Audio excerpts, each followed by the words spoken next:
Those were some of the visuals of the dramatic win by Pakistan over India in the ICC Champions Trophy final yesterday. A very good evening, I'm Shane Silva. And I'm Dasnia Thada. Let's start off with a look at tonight's headlines. Directors of debt-ridden Sri Lankan Airlines to meet the President tomorrow. UMP leadership is on the wrong path, states Western Province MP Anuradha Wimalaratne. Laboratory and clinic charges at private hospitals to be reduced. A new tax bill on the cards. No confidence motion against Northern Chief Minister dropped.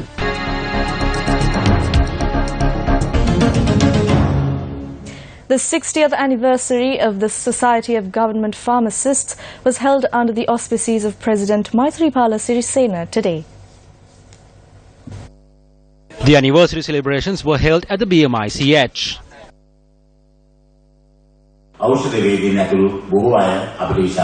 Pharmacists render a great helping hand to us. Recently, we reduced the prices of lenses. In days to come, we will take measures to control the prices of all types of stents. In around 1.5 months, we will take measures to reduce the price of all tests being conducted in private laboratories. Today, the driving force or the engine of a country is the private sector. We have no objection in private institutions carrying out their tasks. However, we need to place limitations and boundaries which are fair by all. A high-tech fire extinguisher and an ambulance was gifted to the Sri Lanka Air Force today through the Japan-Sri Lanka Friendship Foundation at the President's official residence. Each vehicle, valued at 45 million rupees, was gifted based on a request made by UNP MP Buddhika Patirana. The crisis in the Northern Provincial Council seems to be easing as a compromise has been reached between both parties. Leader of the Tamil National Alliance, R. Sambandhan, says that the no-confidence motion which was brought against Chief Minister of the Northern Province, C.V. Vigneswaran, will be withdrawn. Addressing a letter to the Chief Minister, Sambandhan said that he has informed the Governor of the Northern Province of this decision. The letter further reads that R. Sambandhan will communicate to the two relevant ministers that they should not in any way impede an independent legal inquiry. Sambandhan notes that he and Vigneswaran should meet as soon as possible and discuss further all issues. Earlier in the day, Northern Province Chief Minister C.V. Vigneswaran, in a letter to opposition leader R. Sambandhan, says that he will not insist on the conditions relating to the leave of two provincial ministers who were accused of corruption. The Chief Minister in his letter explains that there was no punitive action taken against the two ministers concerned, adding that he requested them to take leave in order to give protection to witnesses who have come forward. He also notes that he arrived at the decision not to pursue this course of action, as the opposition leader advised the two ministers not to impede an independent legal inquiry. C.V. Vigneswaran also stated that he was satisfied that senior members such as Selvam Adekkalanathan, Dharmalingam Siddharthan and Suresh Premachandran spoke with the members in question and advised them not to interfere with the course of justice. UPFA MP Vidura Vikramanayake, convening a media briefing today, expressed his views on the crisis surrounding the Northern Provincial Council. For quite some time, politics in the north was run by two divisions of a single party. Earlier, everything happened in the shadows. Now everything has come to the limelight. A mistake is a mistake, no matter who commits it. There is no need for a cover-up. We are aware of the politicians here. We are against the same fate befalling the people of the north. For over 30 years, they were battered due to the war and did not have democracy. We are against corrupt individuals attempting to stifle democratic efforts. Parliamentarian Sunil Handurnethi shared these views addressing a media briefing in Mathura today. What the people of the north want is rights to their lands, political freedom and justice for their children. They need to be given the opportunity to live under a fair administrative setup. We shouldn't be discussing whether Vigneswaran should remain or not. If he is wrong, the people have a right to remove him from power. However, has the Provincial Council been able to accomplish what they wanted? Was there sufficient funding allocated to the area from the central government or not? It was revealed today that the Board of Directors of Sri Lankan Airlines will meet President Maithripala Sirisena tomorrow to engage in discussions on the future of the loss-making state enterprise. According to Reuters reports, Sri Lankan Airlines losses more than doubled in the year which ended in March 2017, hit by high costs of cancelling leases on Airbus aircraft and partial closure of the country's main airport. The state-owned national carrier incurred an annual loss of 27.79 billion rupees versus a loss of 12.08 billion rupees a year ago. According to Reuters, more than half of the company's loss last year was due to a compensation of 14.36 billion rupees for the cancellation of aircraft lease agreements. In such a backdrop, the Sri Lankan Nidahas Sevaka Sangame, in a letter to the President, informs him that the national carrier has fallen to such a state due to false information being supplied to the President and Cabinet of Ministers. The letter further reads that as the only trade union headed by the President, it was their duty to reveal the facts to the President. The trade union points out that Kapila Chandrasena, who was employed as the CEO of Sri Lankan Airlines under the previous administration, drew a monthly salary of 1.5 million rupees. According to the letter, new appointments were made to the positions of CEO, CFO, CAO and CTO after the change in power. It adds that one of these individuals draws a monthly salary of nearly 4 million rupees. The national carrier Sri Lankan Airlines is being run like a grocery store. It needs a proper leadership, administration and a business plan. However, we don't see a broad business plan based on a national need. The board of directors of Sri Lankan Airlines will meet with the President and the Prime Minister tomorrow. Discussions will focus on how to maintain the airlines as well as the restructuring process. There were several plans which were put forward, but they were unsuccessful. There are some new plans that have been put forward. I believe that we will be able to revive Sri Lankan Airlines together with another partner. The Sri Lanka Freedom Party is against privatization. We wish to retain government institutions as much as possible. We have no issue with public-private partnerships involving both the state and private companies. However, we have not reached a final decision. There was an American company interested, but they backed out. Emirates had also expressed interest, and we need to look at them as well. The President will make a correct decision. We are hoping to tackle loss-making state institutions in a number of ways. One is to go for PPPs in order to come up with the required capital. We can also go into the stock market to gain funds. The best example is Sri Lankan Airlines. There is no point in the government pumping funds into it as capital. We hope to revive it through a PPP. As you know, we are attempting to resolve the issue and we are in a direct discussion with certain airlines. During an event held at Temple Trees last evening, Minister of Law and Order Sagala Ratnayaka spoke on prioritising the actions of the government. We had to re-democratize the country. Law and order had to be re-established. We moved forward so well that we were able to then start working on the economy. We've had many achievement. GSP Plus is one of them. We have a fantastic human resource. We have plenty of natural resources. All of this we have to harness to develop the economy. We are developing 5 industrial areas in the country. We will have, in some of those industrial areas, we will have foreign collaboration in developing the industrial areas. In some of them we will do it ourselves. Hambantota, for example, we will work with the Chinese. We are trying to work with the Indians in Valigama. We will work with Singapore on some other in Bingiria. There will be some zones that we do by ourselves. Addressing an event in Colombo today, Governor of the Central Bank, Dr. Indrajit Kumaraswamy, commented on the government's fiscal policies and the dependency on IMF programs. Sri Lanka historically has had repeated cycles of stop-go policies, and a lot of the instability in the system came from the government's fiscal operations. It has been a large budget deficit, high inflation, high nominal interest rate, overvalued exchange rate currency. The excess demand pumped into the system from the government's budgetary operations brought about this kind of outcome. We probably have had more IMF programs than I expect any other country in the last 20-25 years. So that's the cycle we have to break, and that's what we're trying to do. We're now trying to shift to a new framework which will give us real growth, rather than these artificial sugar hikes. Now it's possible, the growth rate is a little slow, very easy for the central bank to cut interest rates, the government to pump money into the system, and for us to get 6-7% growth very quickly. It will last at maximum 18 months to 2 years. Then we'll have to slam brakes on as well. And given our debt dynamics, I suspect if we did that, we will be on the path to Greece very quickly.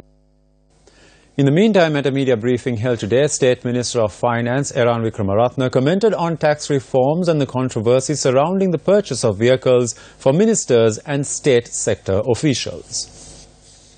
අපි පාර්ලිමේන්තුවට නව බදු පනතක් පාර්ලිමේන්තුවට ඉදිරිපත් කරනවා. We will be presenting a bill to implement new tax laws. It will be tabled in Parliament and thereafter debated for a period of 2 months. During this time, Parliament can approve it. There is a great debate on the procurement process, especially for vehicles. They say that vehicles are purchased all the time and that people in Parliament approve these proposals. We hope to bring in a common policy in this regard for the entire state sector very soon. ප්‍රතිපත්තියක් පොදු ප්‍රතිපත්තියක් ඉදිරිපත් කරනවා මුළු රාජ්‍ය සේවයටම.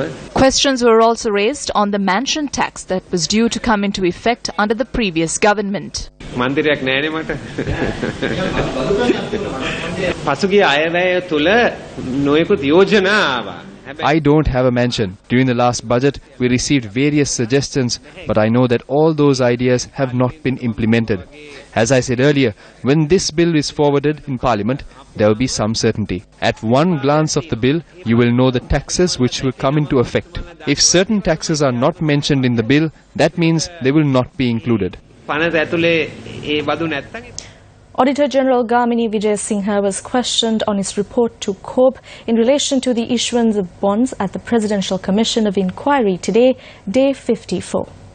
Attorney-at-Law Chanaka De Silva, representing former Governor Arjun Mahendran, suggested to the witness that his report that was prepared for the Committee on Public Enterprises on the issuance of bonds, especially the auctions on the 27th of February 2015 and 29th of March 2016, are flawed and contains incorrect information, and the calculations are also made on baseless accounts. However, the Auditor General took his stance and stood by his findings and reaffirmed and emphasized that his calculations are correct and his findings are correct and his recommendations are what he sees fit as what needs to be done in accordance with this bond issuance. Auditor General Gamini Vijay Singha reiterated that his main focus was to determine the disadvantage caused to the state through doing away with direct placements and entering an auction-only system from the 27th of February 2015. He noted the minute in the initial option sheet which indicated the directive to accept 10.058 billion rupees on the 27th of February 2015 was taken into consideration.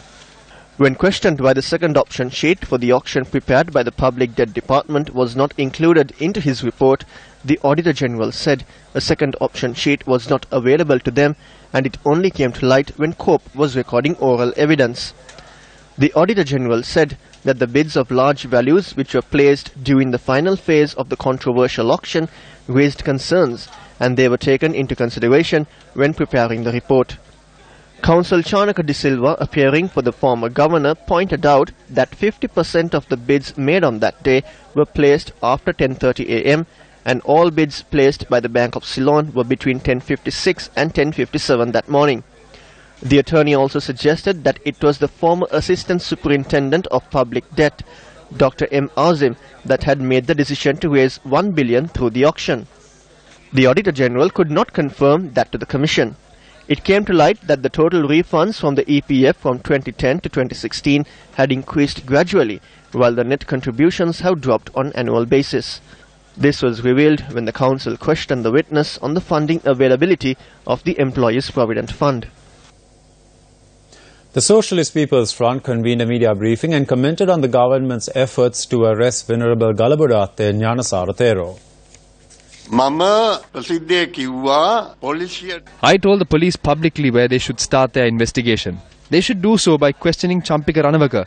I gave the reasons for this statement as well. There were close ties between the Bodu Bala Sena and the JHU. What was his response? Minister of Megapolis and Western Development, Patali Champika Ranawaka, responded to allegations levelled against him with regard to the General Secretary of Boddu Balasena, Galagoda Atte Gnanasara Thera. මේ දිවයින දේශපාලන විග්‍රහය දාලා තියෙනවා. ඥානසාර හිමි. The political section of the Divina paper has published that Ministers Champika and Vijayadasa have joined to hide Gnanasara Thero. This is media ethics, writing complete lies. This has been published stating that Vijayadasa replied to a statement made by Daya Gamage. A big deal has been created out of a small issue. කාරණේ ලොකු කරලා අරන් තියෙනවා. ඒ වගේම මේ පිළිබඳව මේ ලංකාදීප පුවත්පතේ දාලා තියෙනවා ඇමතිවරයෙක් ඥානසාරින්. This has also been published in the Lankadeepa newspaper, saying that a minister has made a statement regarding Galagoda Atte Gnanasara Thero. Especially we must say that Channel Derana of Dilit Jayavira is engaged in this in a very serious manner. During a recent media briefing of Mahinda Rajapaksa, a statement was taken from him which almost said that the government was hiding Gnanasara Thero. Thereafter they took a statement from Dilanta Vitanage in this regard. We know that some people who received money from certain intelligence units are carrying out such acts. Views were also expressed regarding the controversial Gnanasara Thero. ඥානසාරා මි ගැන කතා කරනවා නම් මහින්ද රාජපක්ෂ මහත්තයාට මට කියන්න තියෙන්නේ. If talking about Gnanasara Thero, all I have to ask Mahinda Rajapaksa is, who is the attorney at law of Gnanasara Thero? That senior lawyer was the one who represented Gotabaya Rajapaksa to appeal for a bail grant, who also represented Gammanpila for a bail grant. He was the one who represented Mahinda Rajapaksa in every case filed against him at the Supreme Court. So if Mahinda Rajapaksa wants to know about Gnanasara Thero, all he has to do is call his lawyer. දිලිත් ජයවීරටත් ඒක දැනගන්න පුළුවන්. Gotabaya Rajapaksaටත් ඒක දැනගන්න. Dilit Jayavira can also know that. Gotabaya Rajapaksa can also do the same. He can find out from Gammanpila as well because Gammanpila is his junior lawyer. The culture of Rajapaksa politics is that they sling mud on the surface while carrying out another political campaign underneath. The minister expressed further views.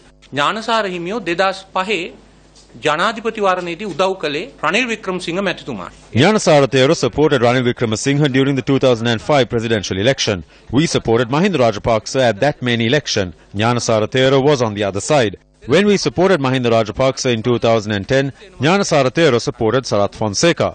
What was the situation in 2015? While we were supporting Maithripala Sirisena, Tissa Vitarana, who is accusing us now, worked with that old political leader for the victory of Mahinda Rajapaksa. Therefore, the law must be enforced immediately on everyone who has committed a crime, not just Gnanasara Thero.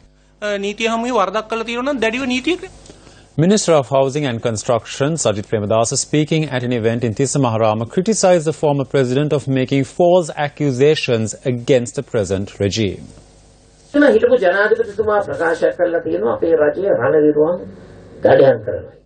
Former president is making statements that the present regime is hunting down the war heroes of this country. It is a baseless allegation. For no reason will this government hunt down war heroes of this country. Through media freedom, the actual facts and figures are being presented to the people of this country. When figures such as Lasantha Wickrematunge is murdered, when Eknaligode is gone missing, it is our duty to bring before the law the persons who are wrongdoers. We will not hunt down the clergy. For those who try to create differences in caste, creed, religion and incite racism, we will bring them before the law. Because there needs to be peace and reconciliation within the nation.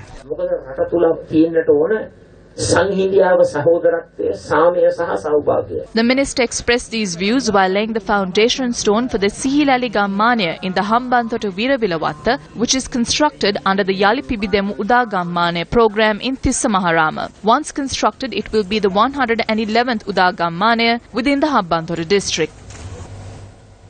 The CID requested court today to grant a new post-mortem examination in connection to the murder of journalist Lasantha Wickrematunge.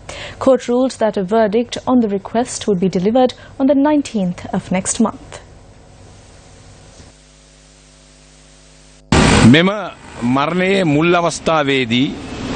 Gunshot wounds were the cause of death highlighted in the 2009 doctor's report. However, examinations conducted after the remains were exhumed revealed that the cause of death was blunt force trauma to the head. It was noted that he was struck 3 times on the head with a weapon. For a case regarding a murder to proceed, the cause of death must be firmly established. Therefore, the CID requested for a new examination. Thereby, the magistrate noted that a verdict on the request will be delivered on the 19th of July 2017. The Court of Appeal today ordered the 3 Navy soldiers who were freed of all charges in connection to the murder of former parliamentarian Nadaraja Raviraj to appear before court once more. The appeal submitted by the Attorney General's Department challenging the High Court ruling was taken up before Justices Kumudini Wickramasinghe and P. Padman Surasena. The justices ordered the 3 Navy soldiers who were earlier freed of all charges to appear before court on the 4th of September. The CID handed over to court the current addresses of the respondents. The appeal filed by Mrs. Raviraj challenging the High Court verdict into her husband's death will also be taken up on the 4th of September. Former President Mahinda Rajapaksa left for Pakistan this afternoon. According to the former president's media division, he is on tour in Pakistan to participate as the guest speaker in an event held at the Pakistan Defence University. The former president is accompanied by MP Vimal Veeravansa, Dallas Alhab Peruma and former Minister of Foreign Affairs G.L. Pires.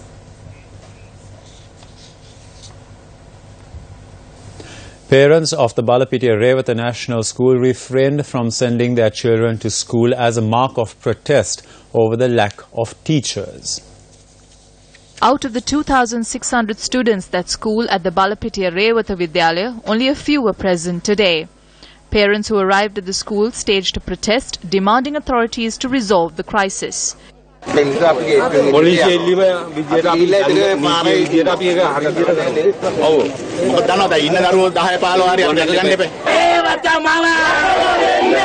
ගුරුවරු 30ක් පාසල තුල නැතිවීම තුල ඒ ප්‍රධාන බලපෑම ඇති වෙන්නේ අපේ පාසල ඉගෙන ගන්න අපේ දරුවන්ට.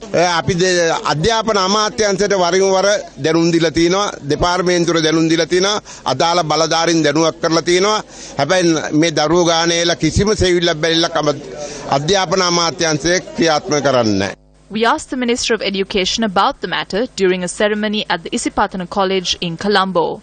As the Minister of Education, I will look into the matter and see what has happened.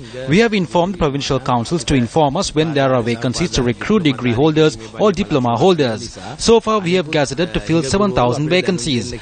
There are issues in some areas mainly because there is an imbalance in the number of teachers. We have taken a decision to assign all the excess teachers in national schools to areas where there are vacancies irrespective of circulars. These days, we are working on that. UNP Western Provincial Councillor Anuradha Wimalaratne states that the United National Party leadership is leading the party down the wrong path.